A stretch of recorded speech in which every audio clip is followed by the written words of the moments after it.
शिव पुराण विशेश्वर संहिता 9वां अध्याय। लिंग पूजन का महत्व।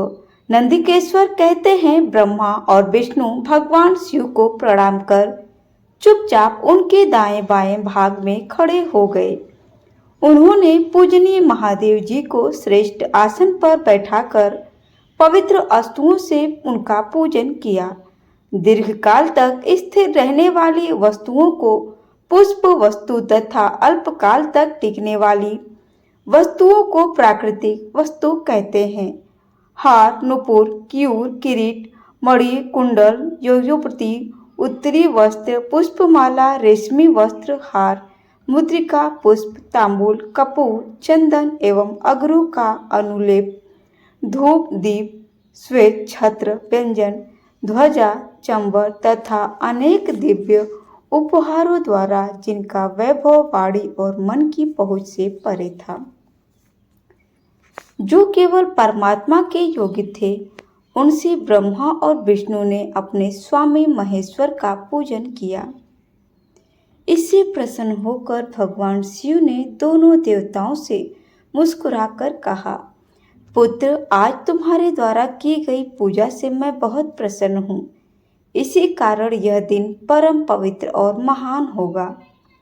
यह तिथि शिवरात्रि के नाम से प्रसिद्ध होगी और मुझे परम प्रिय होगी। इस दिन जो मनुष्य मेरी लिंग अर्थात निराकार रूप की या मेरी मूर्ति अर्थात साकार रूप की दिन रात निराहार रहकर अपनी शक्ति के अनुसार निश्चल भाव से यथोचित पूजा करेगा, वह मेरा परम प्रिय भक्त होगा। पूरे वर्ष भर निरंतर मेरी पूजा करने पर जो फल मिलता है, वह फल शिवरात्रि को मेरा पूजन करके मनुष्य तत्काल प्राप्त कर लेता है। जैसे पूर्ण चंद्रमा का उदय समुद्र की वृद्धि का अवसर है, उसी प्रकार शिवरात्रि की तिथि मेरे अधर्म की वृद्धि का समय है।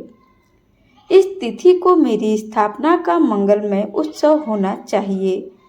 मैं मार्गशीर्ष मास में आद्या नक्षत्र से युक्त पूर्णमासी या प्रतिपदा को ज्योतिर्मय स्तंभ के रूप में प्रकट हुआ था।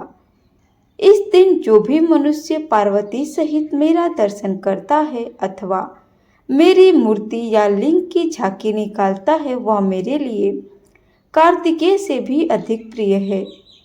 इस शुभ दिन मेरे दर्शन मात्र से पूरा फल प्राप्त होता है।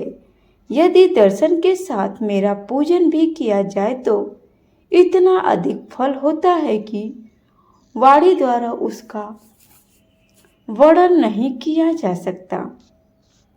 लिंग रूप में प्रकट होकर मैं बहुत बड़ा हो गया था, अतः लिंग के कारण यह भूतल लिंग स्थान के नाम से प्रसिद्ध हुआ।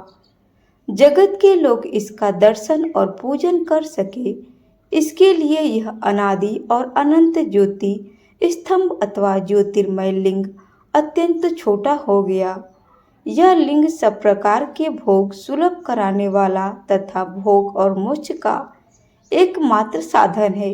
इसका दर्शन, स्पर्श और ध्यान प्राणियों को जन्म और मृत्यु के कष्ट से छुड़ाने वाला है। शिवलिंग के यहाँ प्रकट होने के कारण यह स्थान अरुणाचल नाम से प्रसिद्ध होगा तथा यहाँ बड़े बड़े तीर्थ होंगे। इस स्थान पर रहने या मरने से जीवों को मोक्ष प्राप्त होगा। मेरे दो रूप हैं, साकार और निराकार। पहले मैं स्तंभ रूप में प्रकट हुआ, फिर अपने साक्षात रूप में। ब्रह्म भाव मेरा निराकार रूप है तथा महेश्वर भाव मेरा साक्षात रूप है। ये दोनों ही मेरे सिद्ध रूप हैं। मैं भी पर ब्रह्मा परमात्मा हूँ। जीवों पर अनुग्रह करना मेरा कार्य है। मैं जगत की वृद्धि करने वाला होने के कारण ब्रह्म कहलाता हूँ। सर्वत्र स्थित होने के कारण मैं ही सबकी आत्मा हूँ। सर्ग से लेकर अनुग्रह तक जो जगत संबंधी 5 कृत्य है, वे सदा ही मेरे हैं। मेरी ब्रह्मरूपता का बोध कराने के लिए पहले लिंग प्रकट हुआ, फिर अज्ञात ईश्वरत्व का साक्षात्कार कराने के लिए मैं जगदीश्वर रूप में प्रकट हो गया। मेरा सकल रूप मेरे ईश्वरत्व का और निष्कल रूप मेरे ब्रह्म स्वरूप का बोध कराता है। मेरा लिंग मेरा स्वरूप है और मेरे सामीप्य की प्राप्ति कराने वाला, मेरे लिंग की स्थापना करने वाले मेरे उपासक को मेरी समानता की प्राप्ति हो जाती है तथा मेरे साथ एकत्व का अनुभव करता हुआ संसार सागर से मुक्त हो जाता है। वह जीते जी परमानंद की अनुभूति करता हुआ शरीर का त्याग कर शिवलोक को प्राप्त होता है, अर्थात मेरा ही स्वरूप हो जाता है। मूर्ति की स्थापना लिंग की उपेक्षा गौण है। यह उन भक्तों के लिए है जो शिव तत्व के अनुशीलन में सक्षम नहीं हैं। दोस्तों, आपको हमारी यह वीडियो कैसी लगी हमें कमेंट में ज़रूर बताएं। वीडियो अच्छी लगी हो तो प्लीज़ इसे ज़्यादा से ज़्यादा लाइक शेयर सब्सक्राइब जरूर करें। वीडियो में अंत तक बने रहने के लिए आप लोग का धन्यवाद। कमेंट में ओम नमः शिवाय लिखना ना भूलें। आपको वीडियो कैसा लगा एक प्यारा सा कमेंट करके जरूर बताएं। धन्यवाद। राधे राधे।